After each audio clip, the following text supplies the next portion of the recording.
Bonjour à tous et bienvenue dans cette nouvelle vidéo de point de marché de Block.Unity. On se retrouve pour ce lundi 18 août avec pas mal de choses qui se sont passées à la fois autant sur le marché, sur l'action des prix, que dans l'économie, l'activité un peu macroéconomique, et ça c'est plutôt intéressant. Déjà, premièrement, on a forcément ce sommet entre Trump et Poutine en Alaska qui ont abouti à un semblant d'accord mais qui ne semble pas forcément convenir à tout le monde. Comme d'habitude, forcément en fait ces tensions entre la Russie et l'Ukraine demeurent toujours non résolues en tout cas pour l'instant, tant qu'il n'y a pas d'accord officiel, et donc ça forcément le marché a réagi à cette nouvelle aussi. On a également, vous le savez, toujours cette probable baisse des taux au mois de septembre qui normalement devrait impacter positivement ce qu'il se passe au niveau de nos actifs à risque. Pour l'instant, on est plutôt sur du 71% de chance, mais c'est la semaine dernière, on avait quand même eu une sorte de des chiffres en fait si vous voulez de la consommation des ménages américains qui finalement étaient assez mitigés, ce qui n'est pas forcément bon signe quant à cette possibilité de la Fed de baisser les taux au mois de septembre.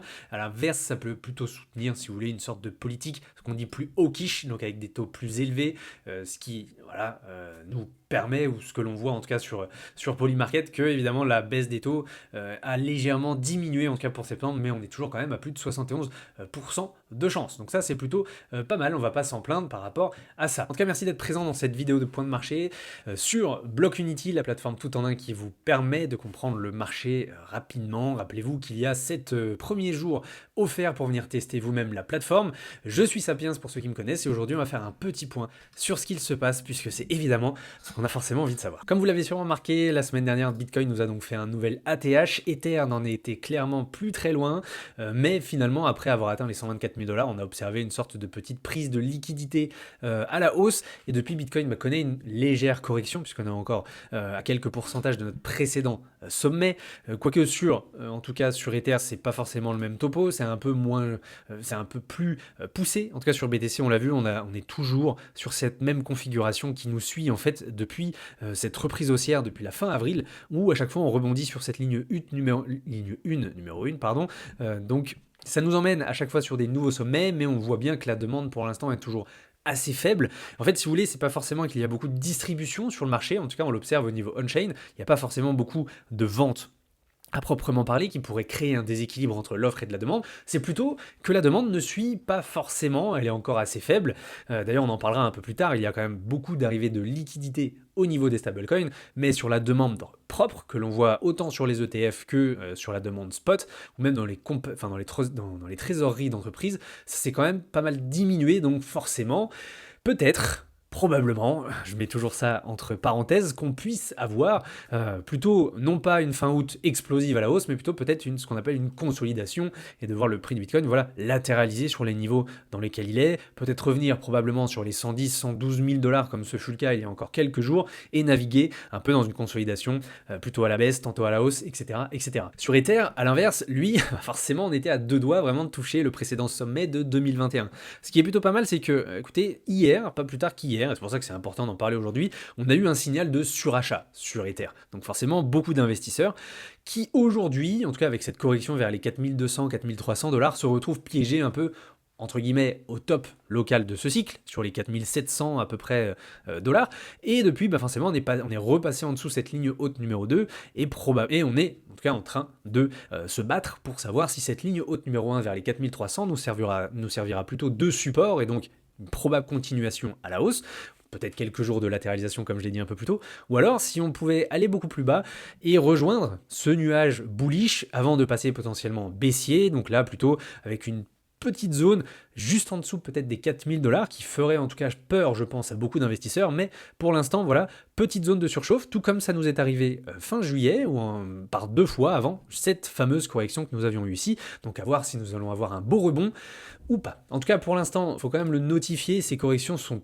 très brèves, sont très saines, voilà, pour BTC, nous sommes qu'à un -6, -7% pour l'instant, c'est quand même pas excessif, dans le sens où c'est exactement ce que l'on observe en fait depuis cette remontada qu'il y a eu exactement depuis le mois d'avril. Donc on est vraiment sur une tendance où ces corrections ressemblent typiquement pour l'instant à des dips, donc des corrections de bull market et non pas forcément des débuts de bear market. Ça va être intéressant de surveiller ça parce que il y a une phrase que mon mentor dit très souvent, c'est que un début de bear market ressemble toujours à une correction de bull market, mais pour l'instant on se retrouve avec pas non plus énormément d'investisseurs en perte, en tout cas sur BTC. Et du côté d'Ether, bah écoutez, c'est un peu le même topo que ce qui s'était passé fin juillet. C'est-à-dire que là, on a enfin une correction. Et forcément, Ether ne va pas monter en ligne droite jusqu'au ciel. Et donc, ces corrections font du bien.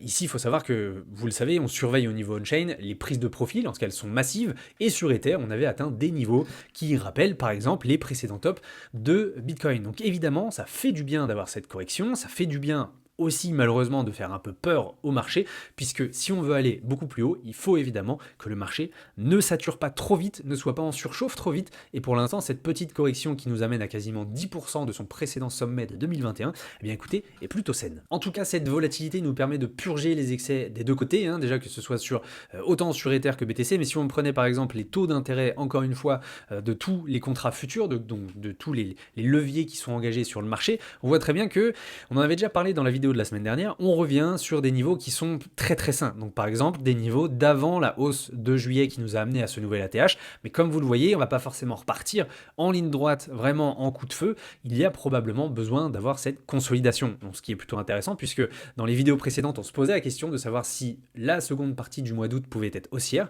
Elle le peut, mais tout va dépendre finalement de la demande qui va arriver sur le marché. Encore une fois, on est très dépendant de cet afflux de capitaux qui arrive. Et si autant les ETF, comme on l'a vu, que les institutions, fonds de pension ou même les retail, les particuliers calment un peu le jeu, bah forcément on va se retrouver potentiellement dans cette fameuse phase de correction, latéralisation. En tout cas, pas massive non plus, puisqu'on n'est pas dans une configuration typique de top de surchauffe avec trop d'acheteurs coincés au top. À l'inverse, comme je l'ai dit un peu plus tôt, on n'en a pas assez, donc potentiellement d'avoir cette petite phase un peu molle qui va en tout cas faire douter beaucoup de monde. Et ça c'est très bien parce qu'on le voit sur notre indicateur du Fear and Greed Index qui mesure ce sentiment des investisseurs, et on voit que tout comme ce qui s'était passé début août avec cette correction sur les 112 000 $, ou encore avec un peu moins de peur, mais peu le même topo que début et fin juin. Voilà, le marché hésite, ne sait pas sur quel pied danser. C'est exactement le même schéma qui se produit maintenant depuis quelques mois. Donc évidemment, c'est peut-être pas le moment de paniquer, mais bien sûr de se poser les bonnes questions, de voir si pour vous, en tout cas, parce que nous ne sommes pas conseillers financiers, nous ne sommes qu'une plateforme qui vous fournit les outils pour vraiment comprendre et naviguer sur la volatilité que le marché nous offre. Mais bien sûr, à vous de vous faire votre propre opinion en fonction de tout ce que l'on voit aujourd'hui. Maintenant, nous avons parlé de Bitcoin et Ethereum. Ce qui peut être pas mal, c'est de voir ce qui se passe sur les altcoins. Puisque pour l'instant, on le voit, c'est vrai que le marché globalement, vous le voyez, la plupart, ici j'ai pris par exemple le top 200, la plupart des altcoins sont finalement dans une moyenne de RSI, donc voir si on est en surchauffe ou non, à peu près sur les 45 sur 100. Donc ce qui est très faible et qui nous montre bien que, évidemment, cette correction est saine, réinitialise pas mal d'attentes, pas mal d'excès, et que s'il y a encore des crypto-monnaies qui surperforment, comme par exemple Link, qui en tout cas est dans un très bon momentum, qui fait partie des crypto-monnaies qui à chaque hausse rebondit très vite, très fort, eh bien écoutez, ça reste encore mesuré. On n'est pas dans des zones de surachat massif, et donc c'est peut-être, et je dis bien encore une fois peut-être, des bons moments pour recharger, si en tout cas vous êtes dans la thèse, dans la théorie, qu'au bout d'un moment, évidemment, dans cette fin d'année 2025, on arrivera à cette fameuse alt season, où beaucoup d'alts pourront surperformer le marché. Alors faut-il pour autant s'inquiéter d'un top? J'ai envie de vous dire, le but c'est de garder la tête froide dans toutes ces données. On l'a vu, nous avons des niveaux support, déjà qu'il faudrait vraiment franchir à la baisse. Donc sur Bitcoin, nous avons par exemple vu sur le Magic Bands, en tout cas nous en avions parlé la semaine dernière, qu'il y avait quand même plusieurs zones à atteindre avant vraiment de devoir s'inquiéter. Vous le savez, tout est un jeu d'équilibre et le but c'est de voir si les supports qui sont assez importants tiennent ou non la baraque lorsqu'il y a une correction, et auquel cas si on les casse, est-ce qu'on est capable de revenir s'en servir plutôt comme d'un support, non pas comme d'une résistance. Et là, ça nous donnera vraiment la direction que le marché voudra prendre. Donc dans tous les cas, quand on regarde la cyclicité, encore une fois, on fait face à cette fameuse période post-halving, post-élection américaine, où il pourrait y avoir, si vous voulez, une correction qui pourrait survenir en septembre, surtout si évidemment cette fameuse baisse des taux n'arrive pas et que finalement M. Powell et la Fed décident de prendre à contre-pied un peu le marché, entre guillemets. C'est pour ça que de notre côté, je vous conseille évidemment de nous suivre chaque semaine, puisqu'on tente en tout cas ensemble de décortiquer ce qui se passe sur le marché. Maintenant, j'ai envie de vous dire, on en avait parlé dans un tweet qui a été fait la semaine dernière, les risques de top, ou en tout cas historiquement parlant, vous le savez, les tops se forment lorsqu'il y a un excès de tous les côtés, des prises de profit massives, des profits latents massifs, des investisseurs qui arrivent massivement, qui FOMO, une distribution importante de la smart money. Et aujourd'hui, c'est vrai que quand on regarde par exemple le MVRV ratio, on n'observe pas forcément d'excès. Oui, on est un peu sur les mêmes niveaux de petit top qu'il y avait eu au mois de mai et de mois de juillet, donc cette fois sur ce mois d'août 2025, mais globalement pas d'euphorie excessive comme nous avions vu, en tout cas fin 2024 et début 2024, déjà par 2 fois. C'est vrai que si on revient sur ce graphique, vous le voyez, pour l'instant on est sur un ratio qui semble assez maîtrisé et qui déjà, en tout cas, semble se réinitialiser petit à petit. On peut évidemment prendre le temps de le faire refroidir encore un peu, mais globalement c'est assez sain de voir que BTC tient des niveaux, en tout cas assez importants. Maintenant pour finir, on va répondre à cette question d'Alain sur YouTube qui nous avait posé la question de savoir si on pouvait suivre la liquidité des stablecoins, puisqu'évidemment on peut ensuite s'en servir pour effectuer des revenus passifs. Ça peut être assez intéressant, mais c'est vrai que l'afflux de stablecoins sur le marché est toujours en hausse. Et ça, c'est plutôt bon. Depuis 2022, on est dans un afflux de stablecoins important, donc bon, important, mais qui prend son temps quand même, même si évidemment depuis, ici par exemple, depuis le début 2023, donc plus de 2 ans et demi, eh bien les stablecoins ont quand même vu leur supply augmenter de plus de 110 milliards, ce qui est assez énorme. Donc ce qui nous montre que, dans tous les cas, que ce soit pour être déversé dans Bitcoin, Ethereum ou même dans l'écosystème de DeFi, etc. Les stablecoins sont là, les investisseurs les posent, les mettent, les font arriver sur la blockchain, donc c'est plutôt intéressant de le noter, ce qui en tout cas nous laisse évidemment l'espoir de voir le cycle haussier toujours être d'actualité pour les semaines et les mois à venir. En conclusion, vous l'aurez compris, sur cette vidéo, ce que l'on a vu, c'est que évidemment, il faut être prêt, si vous voulez, aux 3 scénarios, de repartir à la hausse, une baisse ou bien une consolidation, même si celle-ci semble quand même assez probable. Pourquoi ? Puisque, mine de rien, même si on a des stablecoins qui arrivent sur le marché, la demande est toujours assez faible. Mais ce qui est plutôt pas mal, c'est que si nous devions corriger, il semblerait évidemment, les données nous montrent que nous n'aurions pas forcément besoin d'avoir une correction comme nous avions eu en tout cas en avril avec un moins 30% par rapport au top de janvier.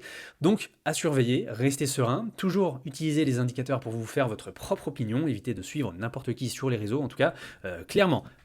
Pour la vidéo de la semaine dernière, en tout cas il y a 2 semaines, vous le saviez, on avait tiré au sort une personne dans les commentaires qui avait répondu sur une de nos vidéos pour gagner un mois gratuit sur Blockunity du forfait T3. Donc en tout cas, félicitations à Jérôme2418 pour avoir gagné ce mois gratuit.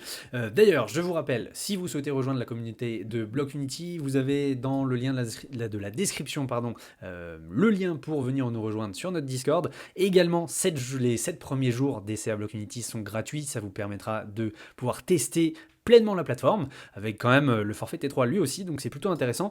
Et bien sûr, n'hésitez pas à venir nous écrire, que ce soit sur le Discord, sur X, sur YouTube. Je me ferai un plaisir de répondre à vos questions, en tout cas sur les vidéos à venir.